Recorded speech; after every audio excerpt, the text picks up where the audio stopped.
अगर आप जौ खाते हैं तो इसके बारे में आप फ़ायदे और नुकसान जानना बहुत ज़रूरी है, क्योंकि जो चीज़ फ़ायदा करती है उसके कुछ नुकसान भी होते हैं और कुछ ऐसे विषैले पदार्थ हैं जो फ़ायदे भी करते हैं।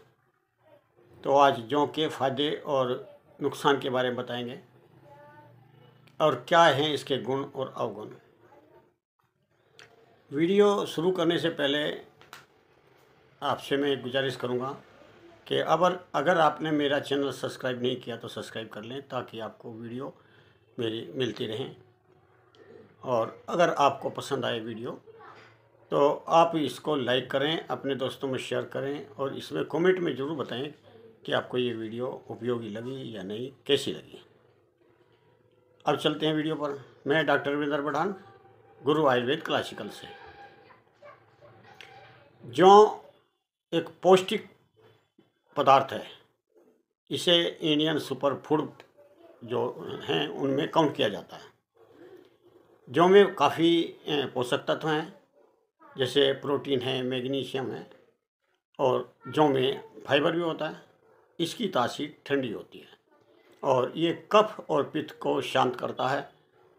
इसके गुणों में अगर आप देखा जाए तो अप्रत्यक्ष रूप से कितने ही फायदे करता है ये, और एक एज ए मेडिसिन ये कई रोगों को ठीक करता है। यौन शक्ति बढ़ाता है। आपको जानकर हानि होगी कि अगर इसको खाते रहें तो आपकी यौन शक्ति बढ़ती है, शरीर में इम्यूनिटी बढ़ती है। और जिन लोगों का ब्लड कोलेस्ट्रॉल बढ़ा हुआ है तो वो जौ का प्रयोग करें किसी भी तरीके से, तो उनके ब्लड कोलेस्ट्रॉल में का स्तर जो है वो कम होने लगता है और डायबिटीज़ ख़त्म भी हो सकती है। अगर आप डायबिटीज़ के लिए जौ का पानी, जौ का भुने हुए जौ या जौ का दलिया या किसी भी प्रकार से आप इसको लेते हैं तो आपके डायबिटीज़ ख़त्म हो सकती है, बशर्ते कि इसके साथ आप मेहनत भी करने वाले हैं और मीठा कम और कड़वा ज़्यादा खाने वाले हैं। तो ये पेट की सूजन को कम करता है, ओवर वेट हो किसी का, क्योंकि ये इसको खाने के बाद बहुत देर तक भूख नहीं लगती। तो जो ओवर डाइट करते हैं उससे वो बच जाते हैं, तो मोटापा और ओवर वेट ये कंट्रोल में आ जाता है। कुछ लोगों की छाती में जलन रहती है या एसिडिटी बनी रहती है, उनके लिए भी ये काफ़ी फ़ायदेमंद है और ये किडनी स्टोन में भी काम आता है। अब लोग बाग इसका कहीं सत्तू बनाकर खाते हैं, जैसे गर्मी के दिनों में इसका सत्तू बना करके खाते हैं और कहीं रोटी बना करके खाते हैं और इसको भून करके भी, जैसे चने भुने हुए होते हैं, इसको भी भून करके भी खाते हैं और इसको रात को भिगो करके सवेरे अंकुरित करके भी खाते हैं। इसका दलिया भी बना करके खाते हैं और यव अक्षार बना करके एज ए मेडिसिन पथरी का इलाज करते हैं। यव का अक्षार अगर आप नहीं बनाना जानते तो आप मार्केट से ले सकते हैं। उसको आप नींबू के पानी में मिला करके आप थोड़ा शहद मिला लें और इसका अगर सेवन करते हैं तो आपकी किडनी की जो पथरी है वो घुलकर बाहर आने लगती है। और जौ का जो गुण है आयुर्वेद के अनुसार वो कसेला है, थोड़ा मधुर है, ठंडा है। लेखन का मतलब ये है कि शरीर के अंदर से फालतू की चीज़ों को या फालतू की फैट को छील करके बाहर निकाल देता है, या आपके पेट के मैल को या नसों के मैल को बाहर निकाल देता है। ये वर्ण को ठीक करने वाला है, यानी घाव को ठीक करने वाला है। ये थोड़ा सा रूखा होता है, बुद्धिवर्धक और अग्निवर्धक होता है।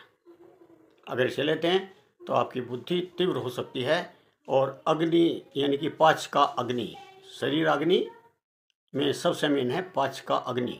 तो आपकी पाचक अग्नि अगर बड़ी होती है तो आपका पेट बहुत ही बेहतर होता है, आपका पाचन क्रिया बहुत अच्छी रहती है, आपके स्वर को, आपकी आवाज़ को साफ करने वाला होता है। अगर आप जौ खाते हैं तो ये बल कारक है, थोड़ा भारी है। गेहूं में और इसमें क्या अंतर है? गेहूं आपको पित्त और वात को शांत करता है। और ये वात को बढ़ाता है, उसमें पित्त वात शांत होता है और ये बढ़ाता है, कफ और पित्त का नाश करता है और वायु को बना देता है। यानी कि जिसके घुटनों में दर्द है, शरीर में दर्द रहता है, बाई का के रोग हैं, उनको जौ नहीं खाना चाहिए, या खाएं तो बहुत ही कम मात्रा में खाएं। और त्वचा के रोग, मेद, पिनस कहते हैं जिसकी नाक चलती रहती है, परमानेंट जुकाम रहते हैं, उनको जौ खाने से आराम मिल जाता है।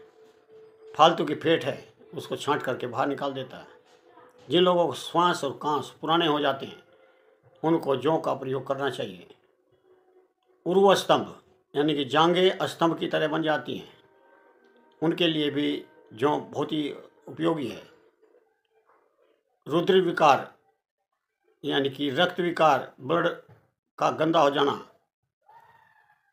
जिसका खून खराब हो गया है उनको भी ये काफ़ी फायदेमंद है, क्योंकि खून को साफ करता है और प्यास को बुझाता है। प्यास लगी रहती है तो यव के प्रयोग करने से, यानी कि जौ का पानी पीने से आपके शरीर की पुष्टि होती है, आपकी किडनी साफ होती है, आपकी किडनी की पथरी जो है वो घुल घुल करके निकलने लगती है। अब इसके लिए कैसे जल बनाएं? आप एक मुट्ठी पानी में एक मुट्ठी जौ 2 गिलास पानी में डाल करके उसे बॉईल करें, और जब वो 60% 70% के करीब पानी उड़ जाए उसको छान लें। जो पानी निकलेगा वो आपके लिए बहुत ही अच्छा क्वाथ है, और ये आपके शरीर के जितने भी हमने फ़ायदे बताए उनमें फ़ायदा करेगी। और नुकसान क्या है इसके?